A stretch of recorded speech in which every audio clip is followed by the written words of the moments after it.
and I quote, "I'll be there in a minute. Give me a second." Time is relative, folks. Time is relative. Yes. So, hey, cheers to everybody in the chat. They're a division rival. I don't care how many wins they get. Screw them. That wasn't the take I was expecting to hear. I want to gush over watching live Chris Tanev. I think that we completely underestimate the skill it takes to play defense. One highlight or several highlights does not a Calder trophy make. I'm stepping in here. I'm going to be the crotchety old man here. They need to learn patience. They need to understand the tension and everything and the drama. How dare! Look at this! How is McDavid not getting a penalty?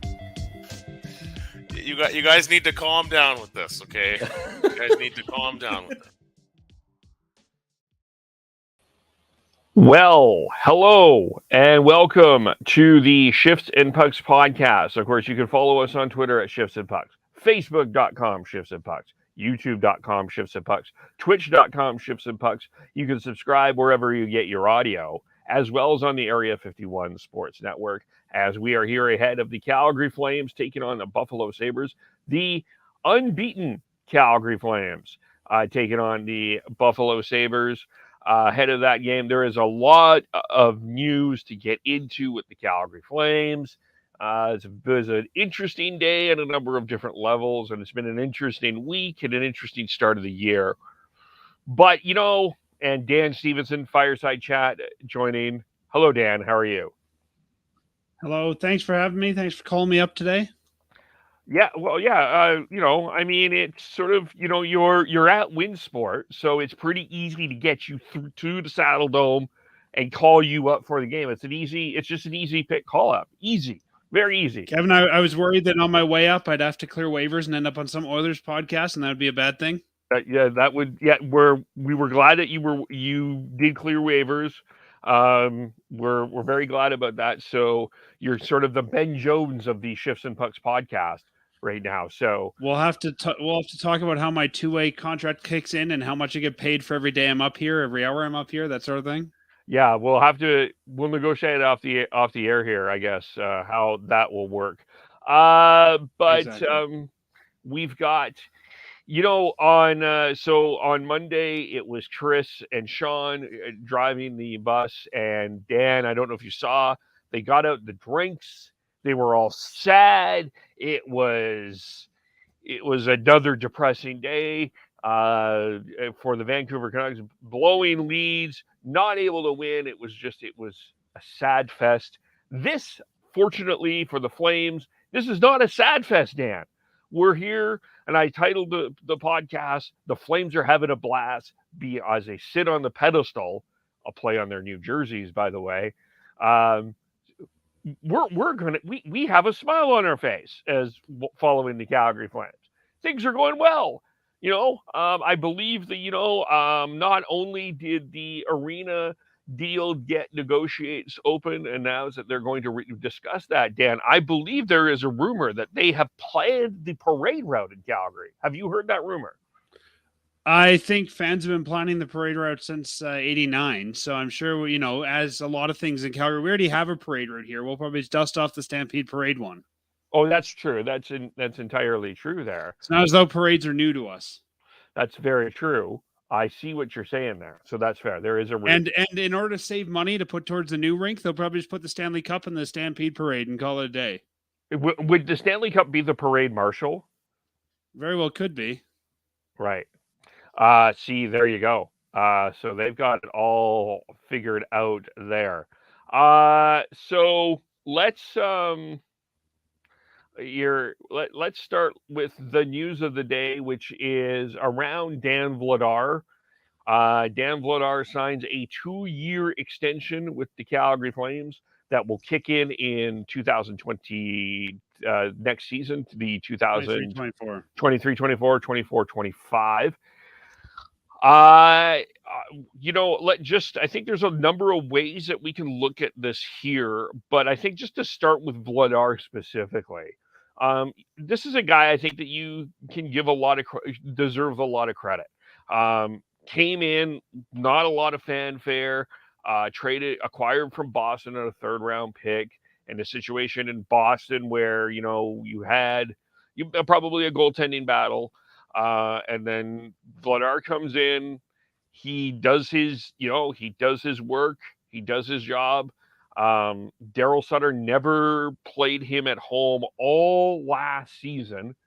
And then, lo and behold, he has a really strong preseason. And lo and behold, yes, Markstrom is sick, but Daryl Sutter is not afraid to put Dan Vladar in probably one of the bigger games of the year early in the year, Hockey Night in Canada in Edmonton. And Vladar beats the Oilers, gets the extension from just the Dan Vladar perspective. This is a situation where a guy clearly earned. This is an example of a guy working and earning his contract. And you've called yourself separately kind of the old man podcast, and I'm kind of with you here.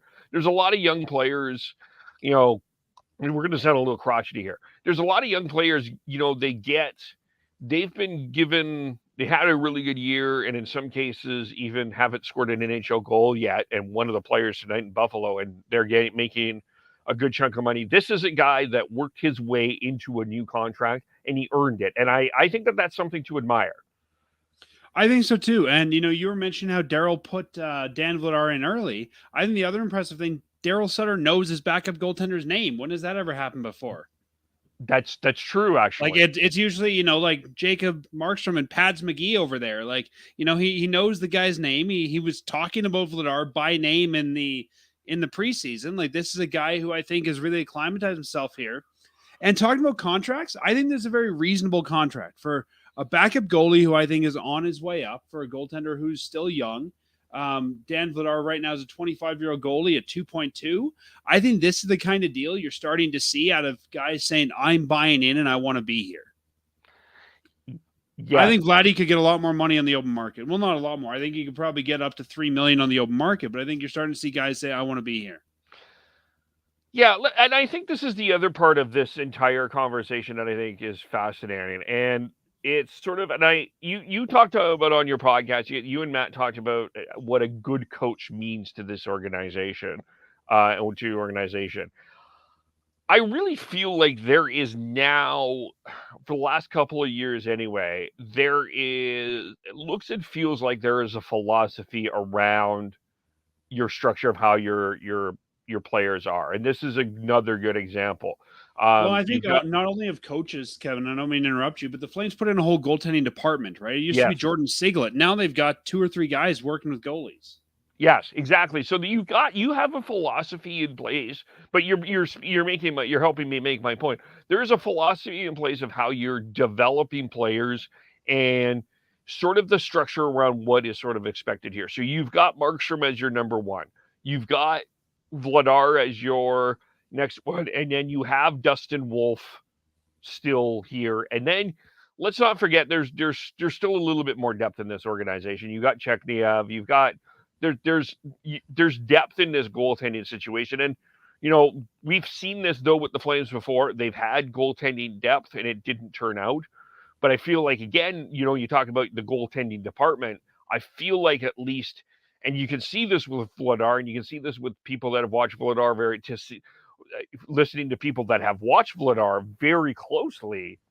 He has come and he has been able to improve his game, and it's you give credit to Vladar for that, absolutely.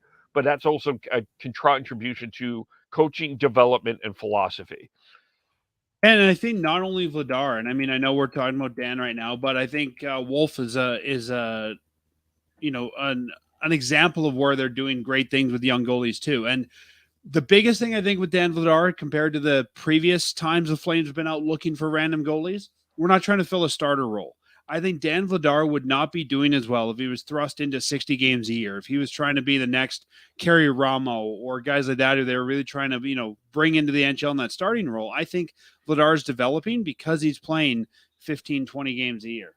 Yeah. 26 apparently this year. The plan is 26 a year. So, I mean, apparently he's, if the schedule's correct, Vladar is scheduled to play Saturday at home against Carolina, because that would be the once a week start. So, Well, and as much as Daryl says once a week, I have a feeling it's not going to be every week, but I think it might be maybe none this week and 2 next week or something like that. Yeah, he'll play around with that for sure. But um, I can also see Daryl saying something like, you know what, I'm defining a week as a 7-day period, not a calendar or something like that. or maybe he has a secret farmer's week where it's 10 days. Maybe his week is 10 days. Yeah. It's like a baker's dozen. It's a farmer's week. Yeah. No. Now, Sean and I were having this discussion in the chat, and I just wanted to get your perspective on it. He was surprised that the contract was signed now because you have to make a decision about Dustin Wolf, and clearly, I think for a lot of people, Dustin Wolf has been perceived as the goaltender of the future, and so and he's sort of expecting Dustin Wolf to have the Thatcher Demko experience here, where Demko with Vancouver put some pressure on the Canucks to make sure that he got to play in the NHL.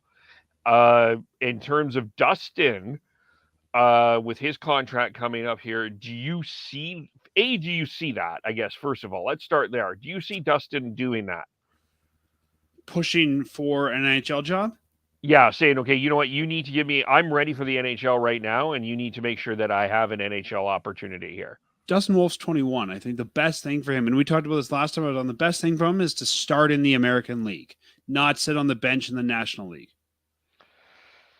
Okay, so that's HC, and I think I'm with you here. I don't know if Dustin Wolf has this year and one more year. I don't think you see him in the NHL full-time until at least 2024-25. Yeah, okay, yeah, and I'm with you here on that situation. I think that the Vladar contract also gives you a little bit of option. It gives you options, and it's a good deal. If you got to move them, it'd be an easy deal to move. Yeah, exactly. That's the exact, and it's let me play with it. Like, I was thinking about a scenario here. Let me toss something to you. And then I'll throw a scenario that Matt's put out there on our show after that. Okay. So, the Flames have been open and up front. They're looking for another forward. One of the names out there, I'm just going to toss this name. It's Patrick Kane. And we know that if it's Patrick Kane, the Oilers have been around Patrick Kane. With the, I think the Oilers probably have a little bit more forward prospects that I think they can offer Chicago other than the first round pick. Does this, with the Flames in sort of a win now mode, you got Vladar signed. Do you think there's at least an exploration, or you're asking if they're going to sign and trade? Either you put Vladar in a trade or Dustin Wolf. Does it allow that option if there's a Patrick Kane or someone of that ilk available to him? Does that give that flexibility? I don't think you can move Dustin Wolf. Dustin Wolf's a 21-year-old goaltender who looked fantastic last year. I don't think we get the same numbers out of Wolf necessarily this year, but I think you got to wait and see what he is. And I think that this team would be foolish to mortgage the future like that for Patrick Kane. Okay. I'm just tossing that scenario out there.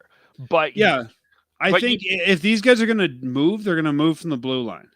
Yeah, I think so. But I wanted to just put that out there if you're in competition, because I think, kind of. I think you're in competition, but I don't know that you do Wolf any favors sitting on the bench. No, but I mean, in terms of like a potential arms race with the Oilers, the Avs, Golden Knights, anyone else to get a higher rank. As soon as you get into those arms races, it's like the rumored Eichel deal. Then you're just seeing who can top the other guy, and at some point you end up overpaying. Okay, so it's still for you, Dustin Wolf's a no-go. For this year, yes. Okay. Now here, I'm going to toss another scenario. Okay, wait, you toss your scenario out.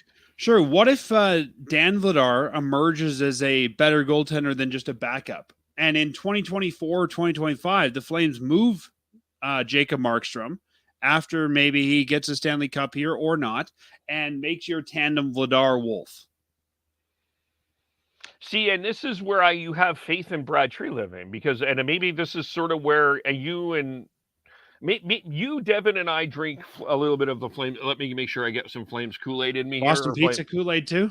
Yeah. Oh, it's not. Yeah, I should order some Boston pizza tonight for the game. But you know, as I drink my Kool-Aid, that's the thing with Brad though, and that's the thing with the Flames is it's. I feel like there's a plan A, plan B, plan C, plan D in place for a number of different situations. Well, I think you have to remember that, Markstrom's got 32. And there's no guarantee that he's going to finish that contract. No, but I mean, even at 32, he could get hurt. I mean, this is when goalies often start to decline. Like, I think, like you said, you need plan A, plan B, plan C, but you also have to just look more than 2 years out. Yeah. Yeah. And I even said when they signed Markstrom, you know what? You bring Markstrom in, you make him the starter for the first 4 years, 5 years. It buys you time to find the next guy, which I think is Wolf. And the last year, you bring that guy up to learn from Markstrom and sit on the bench. But I don't think you're doing anybody any favors bringing a 21-year-old goaltender up to sit on the bench. You're going to stifle his development. I think you've got to see what you've got in Vladar.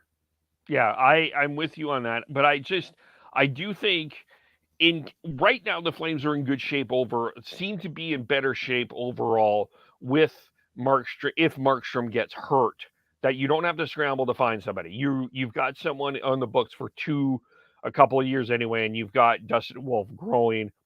And look, you're right. Dustin Wolf is 21. I would think if you're the Flames, you want to see him go on a good playoff run with the Wranglers before you're bringing him up anyway. Well, he's a 21-year-old with 1 year of experience. Yeah, How many other goalies have we ever seen, Kevin, in this organization or others that had one great year and what happened to them, right? I mean, I don't think we can look at this guy and say, wow, we had one good year. Okay, he's our savior. Yeah. There's a lot of cautionary tales of that. Matt Murray is an example. Exactly. And like you said, our GM's a wizard. So we got to trust that the guy has a plan. Like you said, an A, a B, a C, a D, an E, and he's looking more than 2 years out. And especially I think he knows he's got an aging forward core. Like you've got to put youth in the lineup somewhere else. Yeah. I overall I really like the deal, and I think Vladar earned it. I think and that's the other thing just with this organization, and to just touch on this from the Daryl Sutter perspective, I still think that there's this perception, Dan, that he is this old crotchety guy that his backup name is Pads McGee or whatever, and he doesn't know Oliver's name. He's been able to show within the last 2.5 years that he has found a way to adapt. Like Oliver Shillington, everyone questioned, he's not getting into the lineup. He gets in. Adam Ruzicka, that's a young guy. He's not going to get into the lineup. He gets in. And now you see this again with Vladar. So even as he is... Apparently from stories I've heard, Daryl's also one of the coaches that even back in LA and now is really asking for analytical data and trying to get teams to really give them that kind of data, that very modern, show me stats on this or show me stats on that, not just, I have a pain in my left knee, therefore it means so-and-so is going to play tonight. Yeah. So there needs to be, he's a bit more progressive in his hockey thinking than I think a lot of fans and a lot of people around the league give him credit for. I agree. And I also think that he, maybe from his perspective last year, he felt like he did play Markstrom too much. Maybe that was something he felt personally, and he's like, we do need to play Vladar more this year if we're going to have a chance in the playoffs. I think Daryl's thing is Daryl will recognize you when you do something to be recognized. And a lot of these guys you've mentioned, I think they've done something to stand out. Are they the top player on the team? No, but they earned their way into the lineup. And I think, like you said, I think Daryl went with what he knew last year, and he didn't know the backup. He was new. He was untrusted.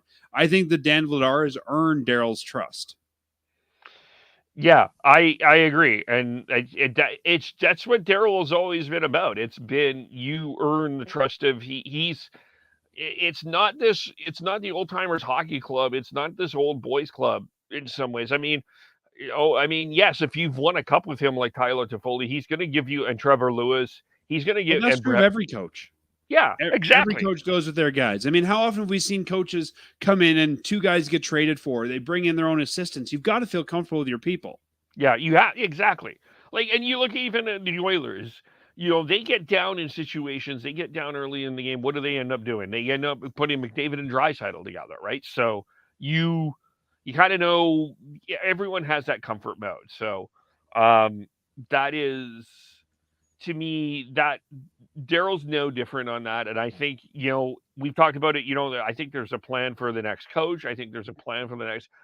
To me, this organization looks like they have got a structure in place for everything going forward. Like they have, you have when you can call your players up, the coach, the goal. Like you have a plan for Pelche. You have a plan for Zeri. And I think some of that plan, Kevin, honestly, is just trust the people we've paid to deal with that. Let's trust the goalie guys to develop the goalies and tell us when they're ready. I don't think Daryl needs to know all the players or when they're ready. I don't think Brad needs to. I think it's, Mitch Love will tell us who to call up when we need a call up. Yeah. But everybody's on this. It's nice to have everybody on the same page. For sure. Yeah. Just in terms of just looking back, the Avs, Oilers, Golden Knights, you come away with 3 wins here. Kind of maybe your general impressions out of all 3 of those games. What did you like? What do you come away a little bit concerned about? I know that there were some people a little concerned about Markstrom after the first period of the Golden Knights game. I have to imagine Markstrom's still not feeling well. I don't know for sure. I mean, considering he was out against Edmonton, he may not be feeling well. And you know what? No one's going to give you 100% every night. So I wasn't too worried about Markstrom in that one. He came back. If he didn't look good the whole game, but my overall impressions, this team looks like they finally have a structure. In the past, we've often looked like a law firm of, Goudreau, Lindholm and company or an associates. And it was just kind of a one-line team. I don't think you can say this is a one-line team anymore. Every line has a job. Every line has a role and every line can contribute. I mean, the first goal of the season was what, Brett Ritchie? Yeah. Like, every line is expected to contribute and everyone knows what they need to do. And I think you see, and this is one thing I really noticed, you have a lot more options for line pairings. I mean, especially saw that in the Vegas game and the Edmonton game. We don't just have to put firepower out against other firepower. We've got shutdown lines. We've got, more two-way lines. We've got offensive lines. Like, I think the Flames just have a lot more options now, if that makes sense. Yeah, there's a bit more flexibility. And really, the Lindholm, Huberdeau, Toffoli line hasn't quite got their footing yet, but they're still able to win. So I think that's a good sign. And, I think Wes Gilbertson brought this up, and I think it's a good point. All of the other lines have played, someone has played together before. Dubé Mangiapane played together before. Backlund Coleman played together before. Lucic Ritchie has played together before. Lindholm and Huberdeau and Toffoli haven't played much together, if at all. So it's going to take a little bit of while for that Lindholm line to get going. I mean, I think you got your power play goals against Vegas, but I think 5-on-5 there's still a lot of work to do, and that's part of it. And, I guess just with the other, I think the thing that impressed, the things that impressed me with you had the bump in the road for a little bit against the Avs where it became 5-1. You take you take the foot off the pedal a little bit. The Avs all of a sudden come back and make it 5-3. They found a way to kind of reel that game back in. And again, against the Oilers, it was 4-1. And then Connor McDavid gets that power play goal, and then Ryan McLeod scores late in the second, and it kind of, you go into the third feeling a little bit that this is a bit tiltsy, but the Flames took over in the third, and they control. How often, Kevin, have we seen from this Flames team in the past that when the going gets tough, the Flames get going, as we say on our show, and they don't come back, they don't rally back. It's like, well, we're deflated. All right, it's time to go home. And it's the end of the second period. And that's the thing I think sort of what you're getting at. Correct me if I'm wrong, but it seems like it's okay. These guys are battling back. They're staying in the game. They're playing 60 minutes. Yeah, they're not letting the adversity of the game affect them. Even even against the Golden Knights, you're down 2-0. You even have a goal call back on goalie interference, which again, I know it seems like instant replay is not black and white in the NHL. It's always subjective. You just never know what you'll get with instant replay. So, but you don't let that get you down. You come back, you take advantage of your power play, you get your special teams, get you back into the game, and you're able to win it in the third. So I think that is one really good sign overall in terms of just I agree.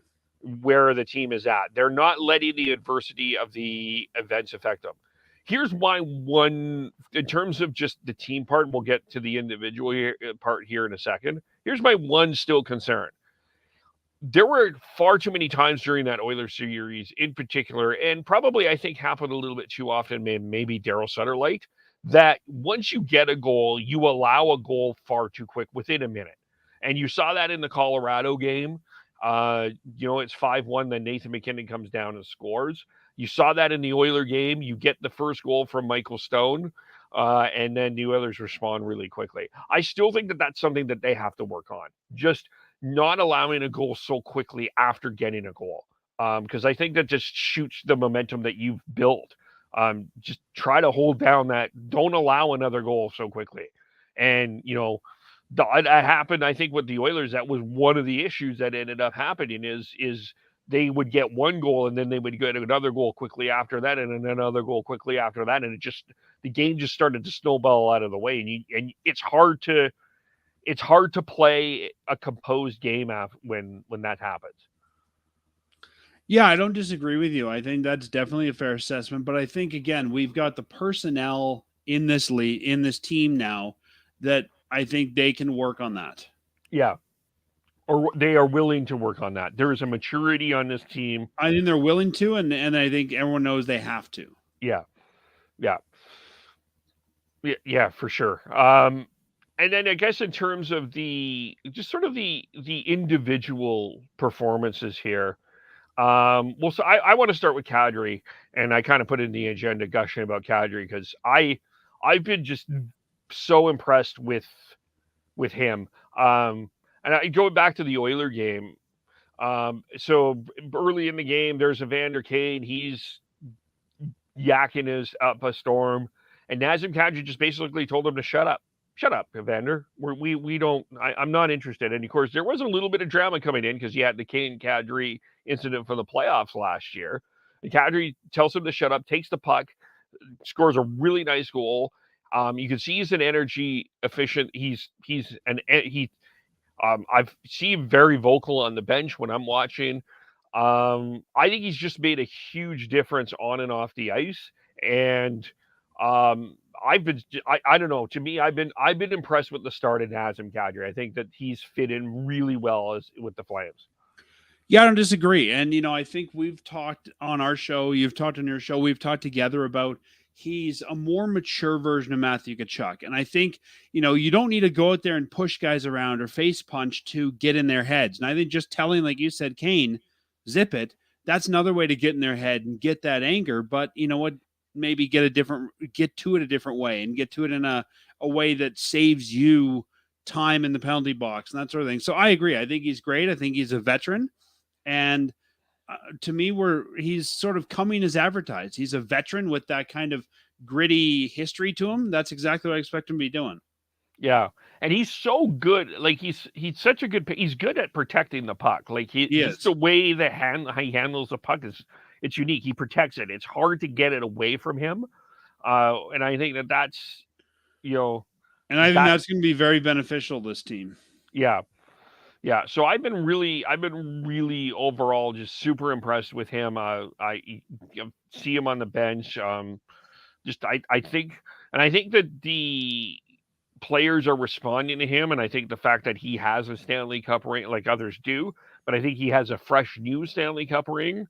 I think a lot of players are open to listening to him, where maybe the other previous emotional powder keg of this team would just blow up and not show that same example. I think there's I'm willing to respect your emotional leadership because you have the Stanley Cup behind you. I think that there's a different response to him. And I think Kadri to me has shown he's more responsible. He's not taking dumb penalties like Kachuk sometimes would. He's not just going out there and blowing up. I think Kadri's shown he has different levels to his game. I mean, we've seen some, good offense from him. We've seen, like you said, some good puck protection. We've seen him sort of be I don't want to say the bully, but maybe the protector. Like, I think Nazem has shown he can be what he needs to be.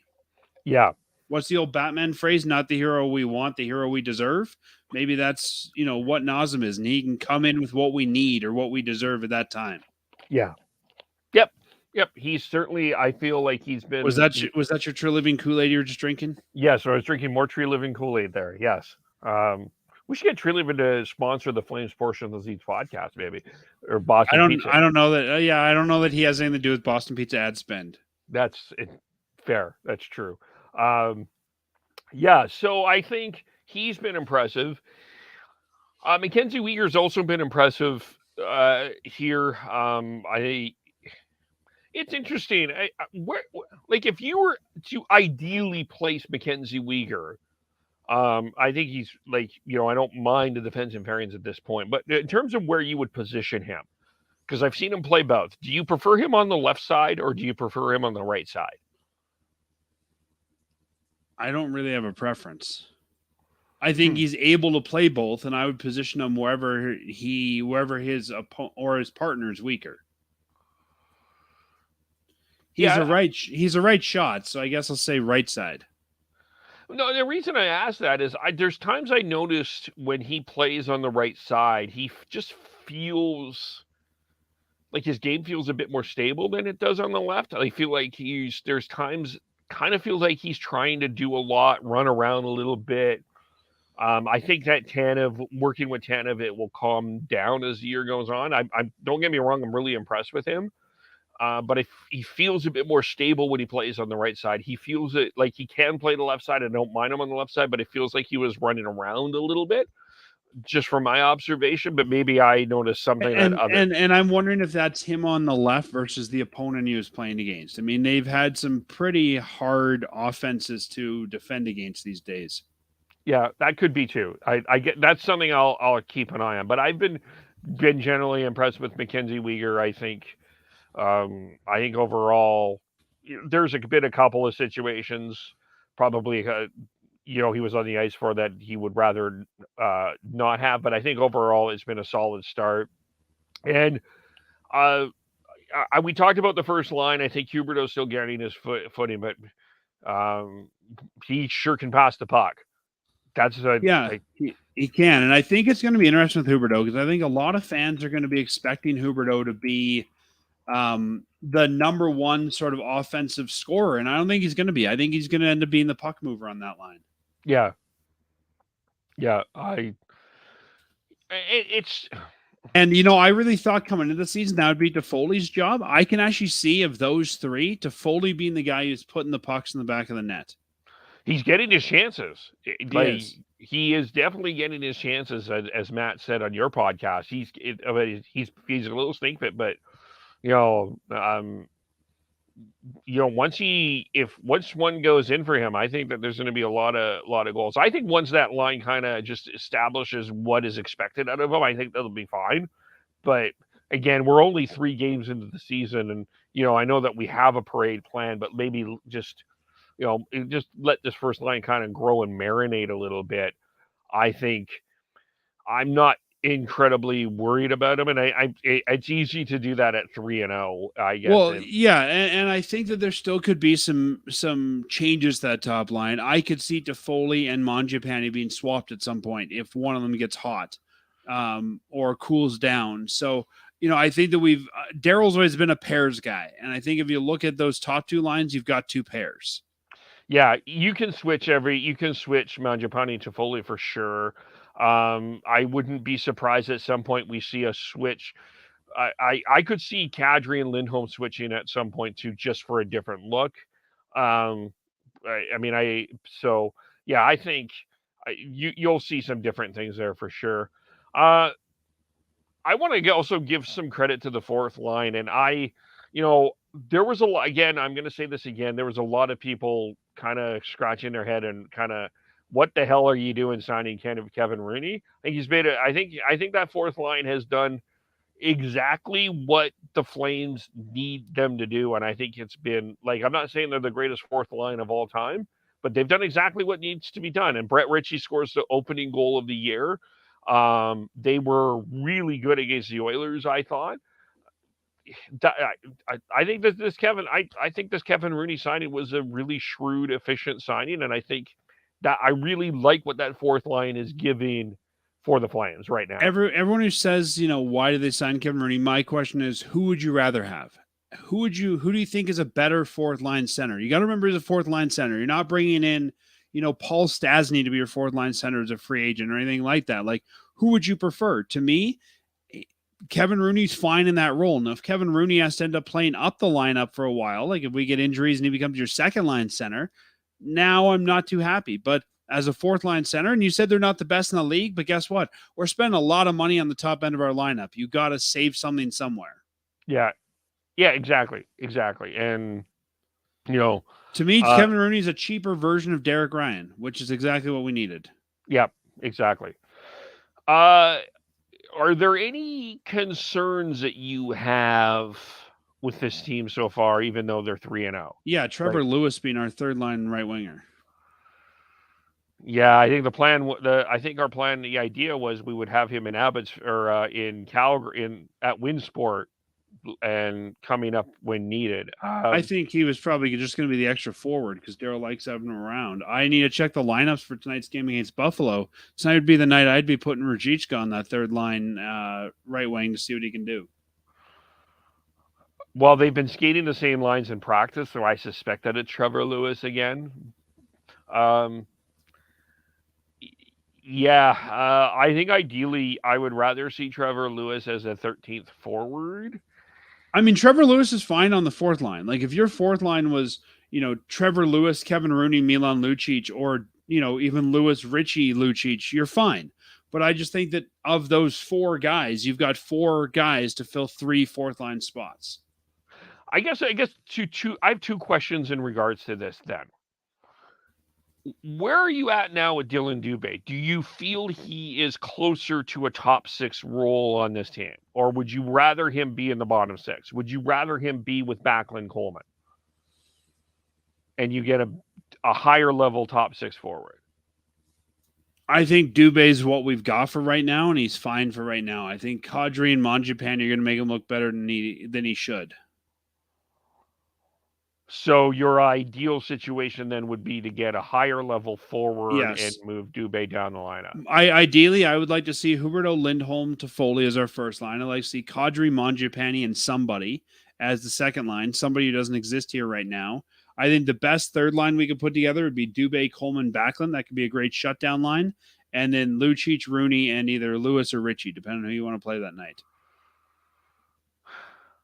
So is there any appetite for you to improve the bottom 6, though? Even if you want to cost? Yeah, fair. If the Flames are going to spend assets right now, I think it's a waste of asset to improve your bottom 6. Your bottom 6 doesn't need improving. And with so little asset to move, I want to save those assets for what we need. Okay, so fair enough. So the idea for you, move Dubé down, get a higher level forward, build up. Yeah, I mean, you threw Kane out there earlier. Let's say your second line is Kane, Kadri, Mangiapane. It's a pretty good second line. Yeah, I mean, I think we'll have to dig into that a little bit more as the year goes on. But I also think there's a couple of other. There probably could be a few other shrewder top 6 pickups that. I don't really think Kane's the best way to go, like you said, because of the bidding war. But you use that name. I just tossed the name out, Patrick Kane. If you're thinking that way, I think I don't know if I am the Flames. I don't think Patrick Kane is the right fit here. I don't think Patrick Kane is a fit in Calgary. I know that there's a lot of people that would be excited for that. I don't think he's a fit here. just in my humble opinion. I think there is a couple. I can see there's a few other people out there that I would think for the Flames would be a shrewder and probably cheaper option to get what I think you can get. Not that you're going to get Patrick Kane production out of that, but I don't think you're going to. Nor do I think you need to get Patrick Kane production. Yeah, well, I think we're saying the same thing. I think we agree. Like, I think there are other ways to accomplish that. That you can get the poor man's Patrick Kane and still be fine. And you know what? I think if Dubé has to play there for now, I don't think he's necessarily the top 6 guy, but I think he's an adequate fill-in. And this is really, I think, Kevin, the year of Dylan Dubé. He either makes it as a top 6 or he's relegated to a third line here or somewhere else. Well, and Daryl told one of the things that Daryl said, it was, we wanted Dylan to put on some weight. It clearly looks like he has. So I think at least from Dubé's perspective, he's taking this opportunity that he's been given seriously. And so we'll see what runs with that, but I think ideally you would want him, I think. And, you got Backlund and Coleman really in a better spot in a third line role. I think, Matt has talked about it for years that Backlund's probably should have been a third line center probably a couple of years ago. Now he's there now. I think this is a comfortable spot for him. And, we've talked about this on our show as well. That could be somebody that is, I hate to say it, short for this team, because paying $5.25 for your third line center is a tough thing to do. Yeah. Yeah, in regards to Ruzicka, I do think you have to put him in the lineup at some particular point in time. I just don't know when it is. The Buffalo Sabres seem like as good a time to me. The unbeaten Flames versus the off-beaten Sabres, that seems like the time to put him in there. Don't underestimate the Sabre team, though, Dan. I'm telling you, there's some talent on this team. This is not going to be a cakewalk. No, it's not going to be a cakewalk, but I think it's an Eastern Conference team. You don't need the 2 points. I mean, of course, I want them to get it. You don't need the 2 points. I think it's also not a cakewalk, but it's a good place for him to get his feet wet. And I think a team he can afford to make some mistakes against. Yeah, well, when I look at teams coming up, he's not going to be able to afford to make a lot of mistakes against the Penguins. He's not going to be able to make mistakes against the Oilers. Maybe you put him against Seattle. That's an option, I guess. Yeah. To me, I think that if Vladar doesn't play tonight, I think he plays in Seattle. There's your next kind of weekly start. Yeah. See, my philosophy, I'm kind of the philosophy is you put Markstrom in these games that that are the scheduled wins like Buffalo would probably be. And then, I wouldn't be opposed to seeing Vladar against Carolina or Pittsburgh. I don't think you do Carolina because I think that's a measuring stick game. I think they're expected to be a top team in the East, and you got to see how you measure up early on. I could see Vladar against Pittsburgh, though. Yeah, I don't count out Pittsburgh, but I think that you want to see that, and then and again, if nothing else, you can. I hate to say it this way, but you can afford to drop the 2 points. You don't want to give up 2 points to Western Conference teams or division teams, right? And then so you got. Let's just look at the schedule. You got Hurricanes, Penguins Saturday, Tuesday. You've got the Oilers next Saturday, so you have 3 days off. So. I mean, I guess you could do Markstrom, Carolina, Vladar, Pittsburgh, then you give Markstrom a week off. Yeah, and then you got 2 days off after that before Seattle comes down. I mean, maybe that's where you put Ruzicka is against Seattle. Yeah, that's a possibility. Yeah, I mean, but you have to get Ruzicka, and I guess the other question is when do you get Connor Mackey in the lineup? We had this discussion last time I was on. I see no reason to call up AHL guys for the sake of calling up AHL guys. You want to see them? They're playing at the Dome. Go see them.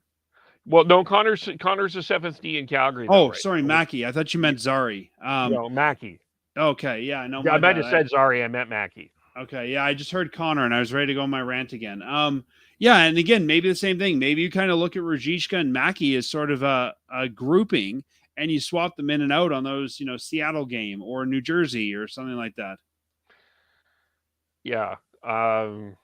that I think is. I mean, we also have coming up our first real road trip of the season, which is, New York and New Jersey back to back. So you might throw them both in on one of those. Yeah, that's a 3. Yeah, Islanders, Devils, Rangers. I want to say. It's Islanders, Devils, Bruins. Bruins. Yeah. So, yeah, you got. There are some options there in terms of what to do with that, but. And I think, like you said, you've got to get these guys going, or you're going to run into let's call it the Dan Vladar problem of last year, is you don't play them enough to see them develop, right? So if we want to see these guys develop, you got to play them. Yeah. Yeah, and I mean, it's not for Connor Mackey. It's an interesting dilemma because we talk about the philosophy of the Flames and you had this discussion with Pelche and Zeri, and we had this discussion last week. But at the same time with Connor Mackey, I would rather see him play with the Wranglers than being a 7th D in Calgary. And I don't think any of us expected Michael Stone to look as good as he has. If Stone wasn't looking as good as he has, I think it's easy to swap him for Mackey. Yeah, that's true. And then, of course, you have the situation, and we don't know what's going on truly with Oliver Shillington, so I don't want to speculate, but you also have that situation as well. My guess, Kevin, is that they didn't expect Mackey to stay this long. My guess is that they had to sort of put 7D on the opening roster. Mackey was the guy. I think once we figure out what goes on with Shillington, Mackey could be going back down. Yeah. You don't want to carry 6D. No, but is there, we talked about acquiring a couple of forwards. Is there a potential appetite just in case to acquire another veteran defenseman, or is there an option that you maybe send down Mackey and bring up a Milosh at some point? I think Mackey from Milosh is just what do they say? Switching deck chairs on the Titanic. Like, I think it's 6 of one, half dozen the other. I don't want to make a defensive acquisition until we know what's going on with Shillington, because I'd hate to make that acquisition, give up assets, have too many defensemen, and then be trying to liquidate one. Yeah, that's fair. That's fair. I just like if we find out tomorrow Shillington's not coming back, maybe. But at that point, I mean, I still think we've got one of the best top 4s in the West. Is what's it going to take to improve the bottom 6, and at what gain? We're going to put someone in instead of Michael Stone, and what are we going to get production wise? So I think you've really got to look at what are you giving up at that point. And again, I'd rather keep those assets for a top end forward. Fair. I do think you need 8 defensemen to win a Stanley Cup, though. Sure, but I think with your AHL team down the hall, you don't need to carry 8 defensemen. You can use 8 defensemen, but you don't need to carry them with the team here. No, that's entire. No, it's fair, right? I think, like you said, Milosh, guys like that will be used, but I don't think you need to carry them on the roster. I think same thing with forwards. They're only carrying 13 forwards instead of 14, I think, because you've got easy access to your extra guys. Yeah.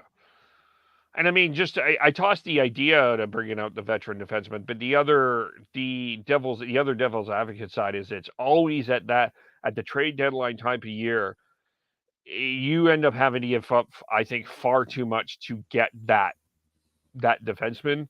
Ben Sherratt for a first round pick, as an example, is not something that I don't think you want to be giving up a first round pick to try to pick up a veteran defenseman at the deadline. Nor do I think you need to make that deal. I think, the Flames have a great top 4. If you're going to give up the first round pick, give it up to get your top 6 forward. Yeah, exactly. And I mean, if we want to go that way, let me throw some names out here. There's still 7 defensemen who are unsigned. If you really think you need to upgrade that bottom 6, you got Danny DeKeyser, Thomas Hickey, Chris Russell, Will Riley, Ben Harper, Alex Biga, and Brinson Pashanek all available. Like, if I want to upgrade that bottom pair, I'd call DeKeyser. I watched him play in Vancouver. No, I wouldn't do it. What about Hickey? There's none of those defensemen excite me in any way, shape, or form. They don't excite me, but they excite me more than giving up a 4th or a 3rd for a bottom pair.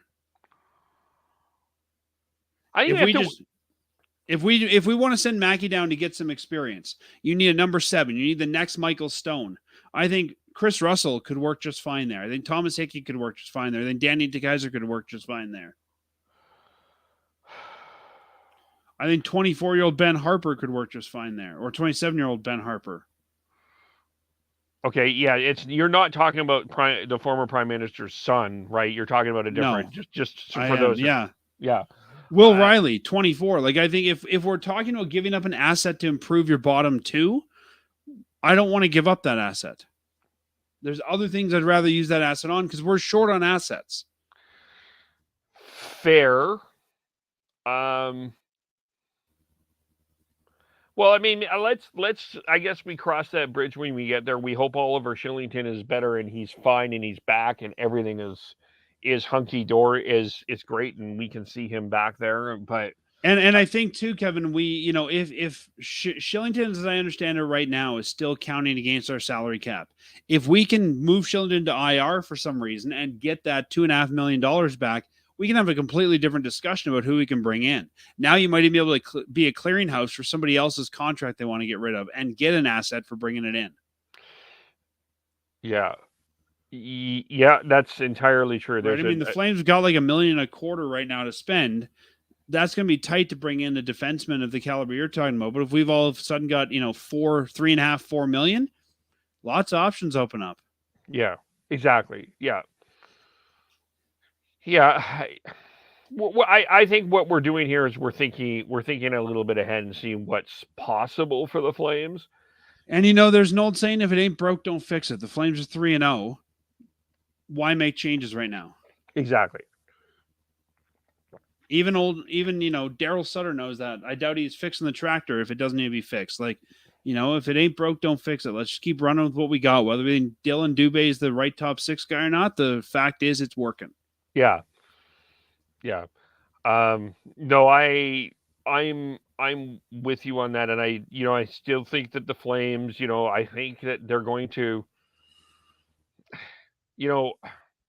Brad does want to get his business done before the trade deadline. So I do think he probably will address everything sooner rather than later. I would not soon. But well, I think it's hard to make a high-end acquisition soon because teams don't know if they're in or out. I think you've really got to wait until about January. That's when we normally start to see the team that they're out. And then they're more willing to make a move. The only three teams right now that are out in terms of we just know that they're out are Chicago, Arizona, and probably San Jose. I think everybody else. And I don't think Chicago's a lot of assets left. There's one I would be interested in that's not named Patrick Kane or Jonathan Toews that I think would be a good forward pickup, and that's Tyler Johnson. I think that would be a nice, sneaky little pickup for right shot guy. That would be an option. Johnson's got more than a year left, though, doesn't he?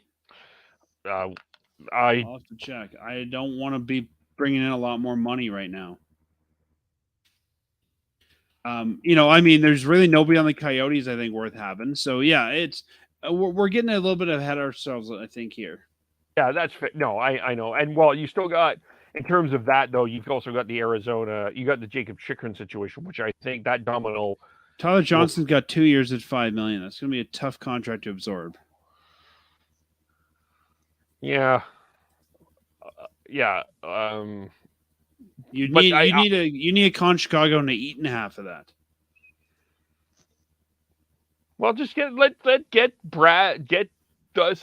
them some Boston pizza. We'll figure it all out. The guy I would take from Chicago, but I don't think he'd be available at our price, is Andreas Athanasiou. A UFA at $3 million. $3 million 1 year. I think he's as good a top six as Dubé, if not a little bit better. He kind of feels like a Kelly Yarncroke acquisition. Well, I wouldn't pay as much as I did Yarncroke, but I think if we're looking at guys in Chicago, I think Domi's the other guy that's interested, but Domi's going to be way too much in acquisition cost. Yeah. And I don't think he would be a fit here. I don't think he would be what they're. Athanasiou would be more of a fit what the Flames are looking for than Domi. Yeah, no, I agree, and I think Athanasiou at $3 million could be that guy you see brought in if they need a top six guy. Yeah. Anyway, it's interesting. That's interesting in terms of what's going on there. The other news I guess in terms of where the cap is at, and I think and this is looking far ahead, but there were the board of governors meetings today this week.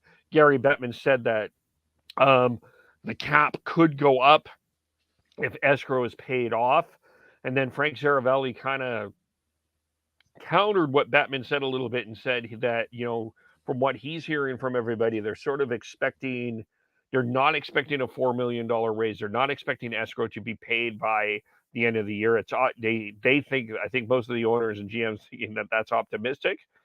Do you think that this impacts the Flames in any way, shape, or form? Is this something that we talked about this on our show when the Flames started making these big deals. I think they're expecting this. And I think, a deal like the Huberdeau deal or the Kadri deal that looks expensive now doesn't look as expensive if you got another $5 million in the coffer. Yeah. Yeah. And, a lot of people have had this conversation about how these deals are going to look down the road. You've got guys in their 30s, close to their 30s, and long-term deals. And we got to remember that even if things jump, say $5 million 1 year, we're generally getting about $1 million increase. So let's call it 3 years from now. If we have a $7 million increase, Kadri's free. Yep. But so I don't think it'll be this year. I was always anticipating 24, 25 is when the big money gets added to the cap. But either way, I think, the Flames sign these deals with the anticipation of a cap raise somewhere in the middle of them. Yeah. Yeah, I think that they've given themselves more flexibility than I think a lot of people have realized. And again, it comes down to, and again, maybe I'm drinking Brad's Kool-Aid here or Daryl's Kool-Aid, but I feel like the Flames management group has a plan. And it doesn't, these contracts don't concern me. I mean, in the future conversation that has to be had in Calgary that isn't being talked about enough is, I still stand by this. I mean, we don't need to have it today, but what do you pay Elias Lindholm? Yep. That's the question to me that's coming up. But when we're seeing fair contracts at 2-2 for Vladar, it means we're going to have money to make that decision. Yeah. And you know what, Kevin, I'm hoping that 3 years from now, we sit here and we say, wow, the Flames have, or 4 years from now, the Flames have 2 Stanley Cups. Now we got to figure out how to shed some money. We got to figure out how to get rid of this Kadri contract. No one's going to care if the Flames make this work. Yep. No, you're right. Yeah. And when a guy wins a cup, they become easier to move. Yep.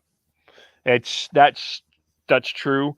And, we getting back to the goaltending situation. I mean, we've talked about, what Sutter could do if they win a cup. Would it surprise you if Markstrom wins a cup and says, okay, that's enough for me, thank you? It would, but it wouldn't surprise me if Markstrom wins a cup and the Flames say, let's capitalize on his value and move him. I guess it depends when they win that cup, right? I mean, he's turning 33 in January. If it's this year, I think he's back. If they win it when he's 36, yeah, he gets to pack it in. Yeah. But like you said, Brad knows what he's doing. Brad's the wizard. We got to put our faith in. We're off to see the wizard at the Dome, the wonderful wizard of, the Dome. Why? Because of the wonderful trades he makes. This guy, he's done nothing to steer us wrong. And when he has, he's corrected it. Yes, he made the Troy Brouwer deal. He bought Brouwer out. He's corrected his own mistakes. Yeah, the James Neal situation, he fixed it. Exactly. He made right on that. So, you've got to say, like you said, let's put the faith in this GM. Yeah. I mean, even this summer, right? When do you lose 200-point guys and replace them the way he has? To me, Treliving's name should already be engraved on the GM of the Year trophy. Yeah, I think if it wasn't his best off season, which I think it was by far his most impactful. I don't think he had a more impactful offseason. No, and I can't think of any other GM that's done better than him this offseason. No, I thought he had the best offseason out of anybody I thought the Flames had by far the best offseason. I mean, you can talk about what Ottawa did. They still didn't fix their blue line. Detroit, I think, overpaid for a bunch of people. Yeah, I agree with you 100% on that. The two other things, I guess, to talk about here. So we've got the Blasty jersey is going to return for 12 games. Funny enough, they've got them against. I should move this thing here. Let me just toss this out of the way here. Your hobo sweater? My hobo sweater. Let's toss my hobo sweater, but I got to do him calling play-by-play for wheelchair rugby. But I love that sweater. It's just very comfortable. Anyway, the Calgary, they announced the return of the Blasty uniform. It's in for 12 games. Funny enough, against when they play against Gaudreau and Kachuk. But this week, today as well, the retro jerseys have returned, and we've got the Pedestal back. And in terms of jerseys overall, like in terms of just the whole big picture of the reverse retros, there was very few I didn't like. Florida's and Arizona's are the ones I found to be the worst. I'm not a big fan of Vancouver's logo. The Kraken's is pretty dumb. I like the Krakens. I do. I think I don't mind that. It's kind of, it's sort of, it looks like a Kraken, actually. It's kind of a play. I think they did a better job with the Kraken than they did with the reverse retro than they did the choice of the mascot. But that's just me. But I really like this uniform, though. I think it's slick. I think it's a good throwback to that Young Guns era. So it is a bit of a tribute to that era. It's a fresh look. Question is, do you like it enough to put $210 down for one? Maybe. I think they could have fixed it with one main thing. If we're going for a throwback to that time, put a Red Sea. I think the Red Sea would make it so much better.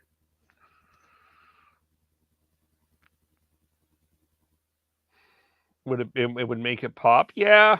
And it would sort of give you the real reverse retro, because we've always had black sea on red. We've never had red sea on black. So go with the history of this team. Go with sort of the dark on dark and switch and reverse it. Do a real reverse retro.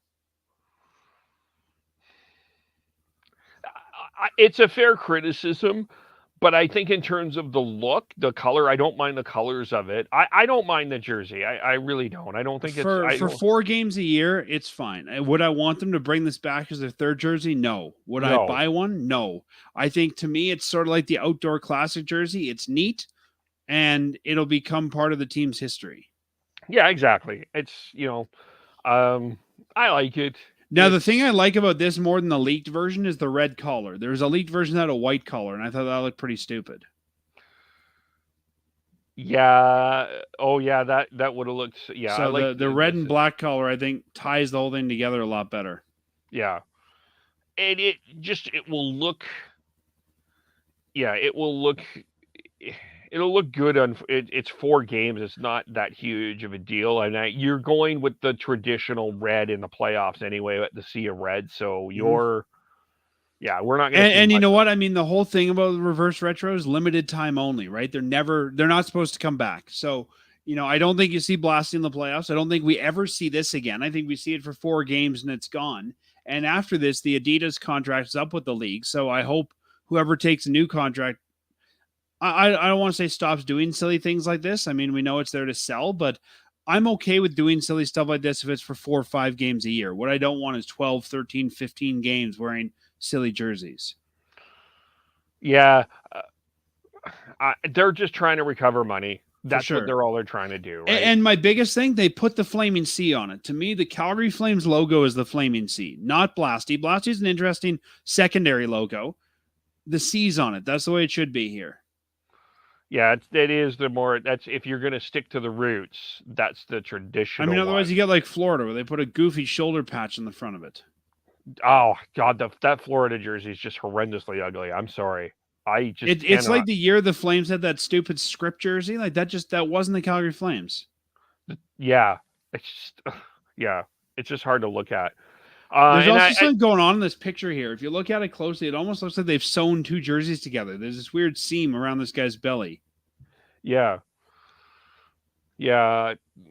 Not sure what that is. And I guess according to Mike Gould, they're talking about the A on the jersey for the assistant captain will be the Atlanta Flame A.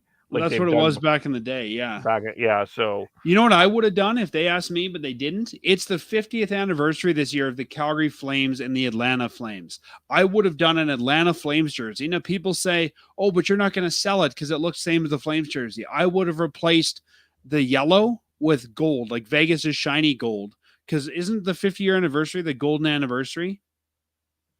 You would have had a Golden Flames jersey. I would have had a Flames jersey, but like the old Atlanta jersey, put the A on the front, and everywhere it's yellow, replace it with gold for the 50th anniversary. Okay. So it's not like that Vegas gold where I see everywhere that looks like mustard. No, but okay. you know that like shiny Vegas gold, like on their arms. I'd put that on our arms. So like on their grazers, they have that like shiny accent gold. Yeah, I could see that. I wouldn't have hated that. Again, for 4 games to celebrate your 50th year, I think that's a lot better than bringing back the pedestal. Yeah, I'm not. The only thing is nobody's going to buy a jersey with Nay on the front. Right, because it may be Alberta, and it doesn't make sense, I guess. But yeah, hopefully we don't need to go through recovering from a pandemic again for a while, but then need all these jerseys. But Kevin, I'll tell you right now, I called this because if you look at the pants the Flames are wearing with the Blasty jersey, they're the pedestal pants. And I said it's going to be a black jersey because they're not going to want to create a whole new kit for a 4-game jersey. So I said they've got kit for the blacks. The new jersey is going to be black, and it's going to be something from the 90s to go with those crazy pants. Yeah. Did you see the Philadelphia Flyers new look? I did. Okay, so you know about the Cooperalls and what they're planning to do with the warm-ups. I did. Okay, so they can't wear those during the actual game because it's against league regulation. That's right.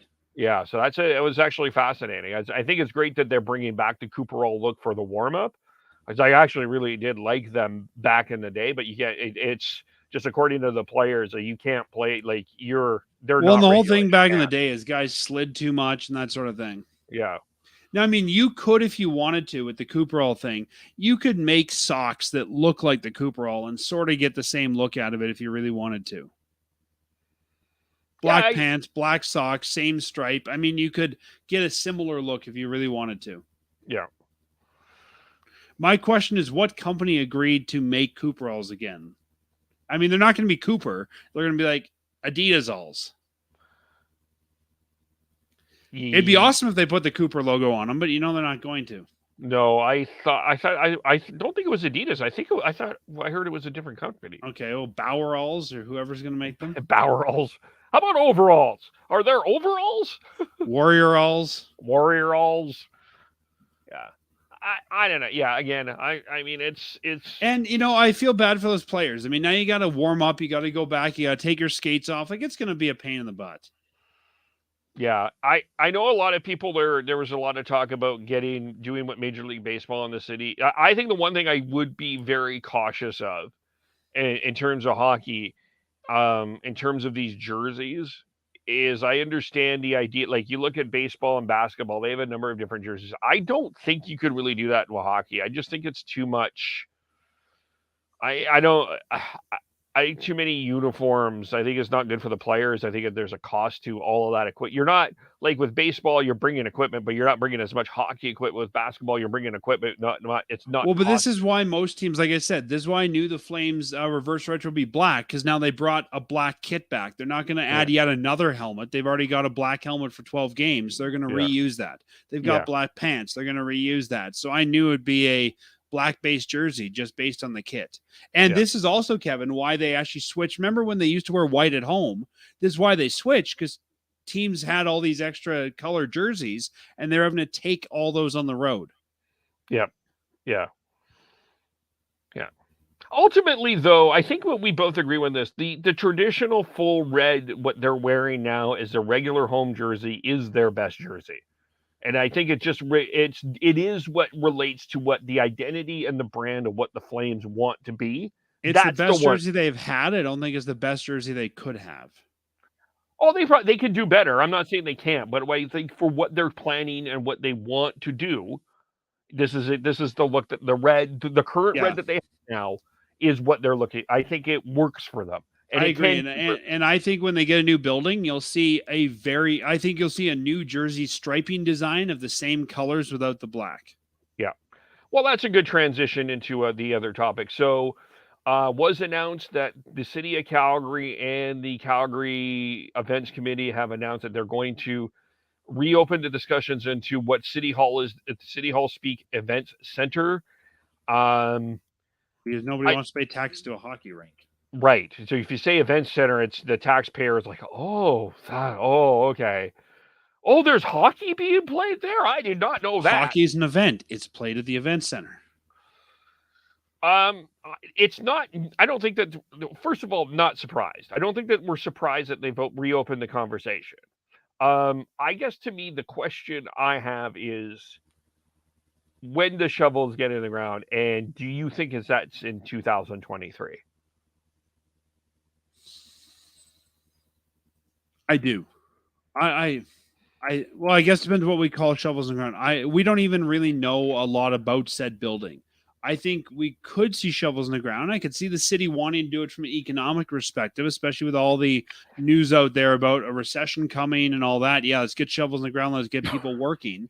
I think it's ambitious, but I think they might have to do it.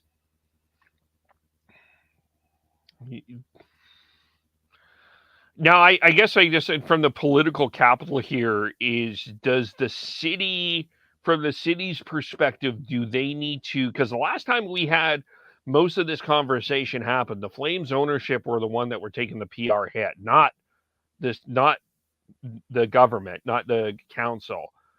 Is it the same situation where the Flames and that group need to move this way more than the city of council needs to move in? From what we understood, Kevin, they had a deal. The two sides had a deal. And then the new mayor came in, started to ask the Flames to pay for more stuff, and the Flames said no. So I think it's a matter of what is it we're paying for? And the Flames in the past, in their deal, apparently had it say they would pay for all the costs over and above a certain amount. And the city just kept adding those costs.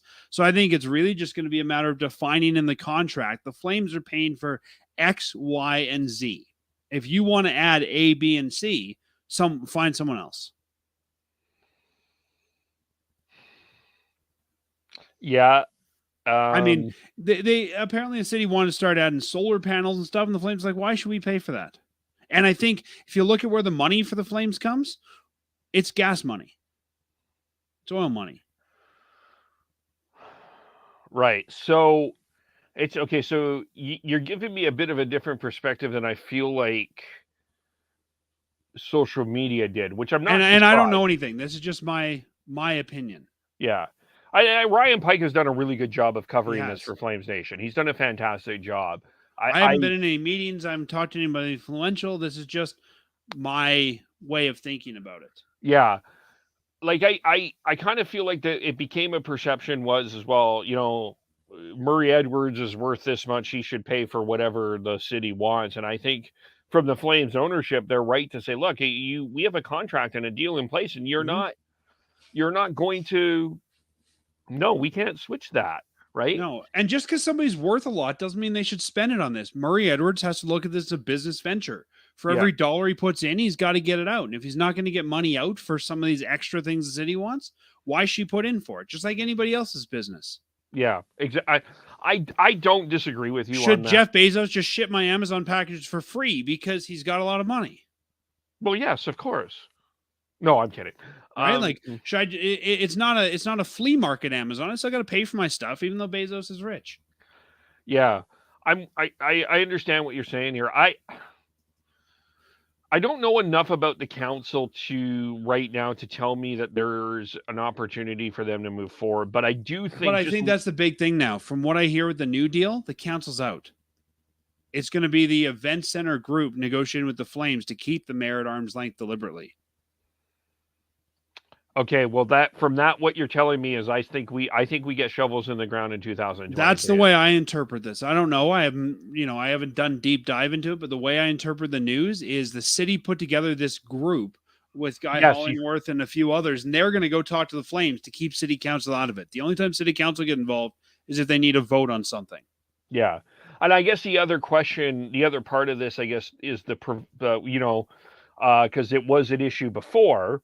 Is the province paid a bit for the Oilers arena to is that still an expectation on the table here with whatever happens with the next provincial election? But to me, from what you're telling me, and I think you've got the hitmen, you've got the wranglers, you've got the roughnecks. There is an urgency from me sitting here in a about to be rainy Burnaby, that the urgency to get this all of this done and start moving forward. If you've got all of these teams, you got to move on this, in my opinion. The other thing I think that, and again, I don't know, just my guess, the Flames make a lot of money, you got to remember, off the ice by running these events, by running the concession, by doing all these extra things, the parking. I mean, they don't make that now, but they could. The Stampede Board makes that now. I think if the city's threatening to bring in a third party, which there's been talk of, someone like Live Nation, they're going to make all that money. The Flames just going to be a tenant at the arena, and you lose a lot of that revenue. So I think it's in the Flames' best interest to come forward, put up the money, and reap the reward. Yeah. Yeah. I think ultimately, this has been a bunch of rigmarole, politicking, all of that sort of stuff. Ultimately, there will be a new arena in Calgary, and I think it will be done before 2027. I think that's a reasonable expectation at this point. I agree. And I think, again, if we're going into recession, I think it'll employ people, and the city might want to get their shovels going as soon as they can. Yeah. Yeah. I mean, there's also talk that there's apparently another Olympic bid being put together. Yeah, there's talk of one in Vancouver again too. So I mean, that could even expedite things more. Yeah. Yeah. There's a longer conversation about Calgary's participation overall in a lot of these events, and how I think, one thing that I think they missed out on, and I know we talk Flames, but in terms of the stadium aspect of this, a better stadium may have put them in a World Cup a soccer World Cup conversation. Maybe. Sure. I think, and there will be other World Cups, right? I mean, when the new stadium comes up, maybe they get it then. Right. My big issue of all this, Kevin, is we have no second building.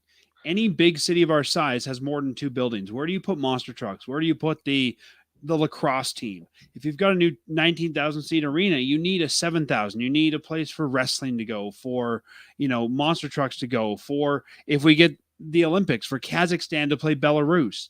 Calgary doesn't have that. And if they're going to knock down the dome, which is the talk, I think you need two buildings. It's not profitable to put the AHL team in a 19,000 seat arena and sell the bottom level. No, and that's not beneficial for the hitmen either. And I don't know at this particular point that putting, like, from where I'm sitting here, having hitmen at out where they are isn't beneficial for them. Hitmen are playing most of their games at the dome. I think they're only playing 6 at Sutina. Right. Because let's be honest, nobody's bringing concerts to the dome, so they're just going to fill it with sports to fill the events. Right. Because all the concerts are going to Edmonton, right? But now that's the thing. If you get a new venue, you start getting your big concerts, your big, artists outside of the Stampede Week. Now you can't have the Hitmen there, because what's more profitable, Brad Paisley or the Hitmen? Brad Paisley, right? So you put Brad Paisley there. Where do the Hitmen play? No one's going to Sutina on a Wednesday night to watch them. The ideal venue, just location-wise to me, is Max Bell, but you can't play in that venue. Yeah. Max Bell's on a train line. Max Bell's got good access. Max Bell's a crappy place to watch professional hockey.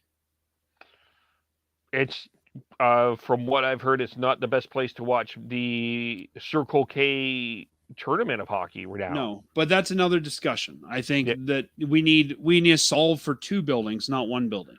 Yeah. Just for, a former Calgarian, the way that this whole arena building situation has been handled, piss poor. And, I think, honestly, though, it's been two different enemies. And I don't want to speak ill of the dead. I think the first bad guy was Ken King. Then Ken King passed, R.I.P. Ken King. And then they got some stuff done. And then the new mayor came in. Now the mayor is the bad guy. So I think both sides have had their turn being good guy and bad guy. And it's not like the Flames are just sitting there saying, here's our deal, take it or leave it. I think it's been, like you said, so long that there's been multiple players, multiple good guys, multiple bad guys, multiple regimes. It just needs to get done. Yeah, that's the ultimate. That's the thing here. Were you on? Did we have? Yeah, I mean, there was a whole discussion around the Saddle Dome and if it was affecting free agents or not. I mean, it needs. I think we agree. It's time for the Saddle Dome to change into something else. It's the bottom line. So I think at least we're moving forward here in some way, and there's something to anticipate at least. Yeah, and I think it'll be curious to watch this, but the fact they've said they're reopening the deal, I don't think optically either side can say, well, we reopened it and now we're closing again. My guess, honestly, just because of the way politics work, they've got a deal in principle. I think they're reopening it just so they can say, look, we got it done. I bet the two sides have already been in conversation. I would think so. I think I would agree. I bet they're 80% hammered out. They know they're going to get it done. They're saying they're going to reopen it, and everyone's going to look great when a week from now the deal's done. Yeah, it's like, wow. Yeah, I think they've been talking. I totally agree with you. It's going to look really bad optically to say we're talking again and then talk shut down. Yeah. This deal to me is a done deal, and we're just going through the formalities. Yeah, I'm with you, and so. Anything else we need to? Oh yes, we do. Wanted to talk a little bit about Willie Juicin. Willie Juicin passed away over the summer. They did a really nice tribute for him at the home opener against Colorado, and there was a tweet out that they've changed that room and they've paid tribute to him with the room, all of kind of just with Juice and let me just find that here. And I don't know, did you have any interactions with Willie yourself or? Very few, mostly just passing the elevator as I was leaving the press box, stuff like that. But nobody has a bad word to say about Willie Juicin. Like, great guy, been with the team forever. He did a lot of things around the city that were outside the Flames and not a lot of people know about, other music and performing events and that sort of thing. And Willie Juicin, will be. I'm glad they brought in a new organist. I was worried they would replace the organist with a DJ, and that'll happen in a new building. But I'm glad they're carrying on that legacy. Yeah, I'm just seeing if I can share on my part here. Oh, there we go. Hang on here. Let me just find here. I found it. Here is. And it's interesting we're talking about this our last story because it's about the time that Willie Juicin would be playing the anthems. Yeah. I don't know if you can see that, but I intended to post this on the night of our home opener for those on the podcast. But here we are 1 week late. We wanted to share a little tribute to our friend Willie that we are pretty sure he would have loved. Miss You Forever. And it's called the Juice Box. And I think that's a nice name for it. I like that. I really like that. And I thought that would be a good way to. It's like the Peter Marr broadcast booth, the Ed Whalen Media Lounge. Like the Flames are good at celebrating people. Yeah. Yeah, they are. I will agree. Well, let's leave it there. So the Canucks crew are back on Monday to discuss whatever is going on with the Canucks. And, I unfortunately, I'm, working at News 1130. It's kind of hard to do traffic on the ones and a podcast at the same time. Not kind of, it is. Traffic on the ones, Canucks News on the twos. Yeah. Traffic's on the one, Canucks on the twos. But we'll be back Thursday. Dan, unfortunately, can't join us, but we'll gather again to discuss where the Flames are at, see where they're going at this point. So, Dan, how do we follow you, your podcast, all of that sort of stuff? You can find us anywhere you find podcasts, Apple Podcasts, Google Podcasts, Pocket Casts, Spotify, anywhere fine podcasts are found. You can, of course, find us on our website, firesidechat.ca. On social media, we're facebook.com/firesidechat. On Twitter, we're at Fireside Podcast. Instagram, we're firesidechat_podcast. Or you can use Google, Ask Jeeves, however people search the web today, and you'll find us there as well. Absolutely. And if you don't know how to subscribe to podcasts, go to firesidechat.ca, enter your email address. I'll email you every Monday when the podcast comes out, and you can listen to it in your inbox. There you go. That's a good idea. Of course, you can follow Sean Beardy Canuck 03, Tyler TNOBLE, Chris Schneid's SCHNEIDZ. Go listen. Sean and Chris did a great job going through what's going on with the Canucks. Devin Gordhouse 09, I am KVOLE, Shifts and Pucks, Facebook, YouTube, Twitter, Twitch. Subscribe wherever you get your audio, as well as on the Area 51 Sports Network. Thank you, watching, listening. The Flames are about to start, so we'll see what happens, and we will talk to you all very soon. Bye for now.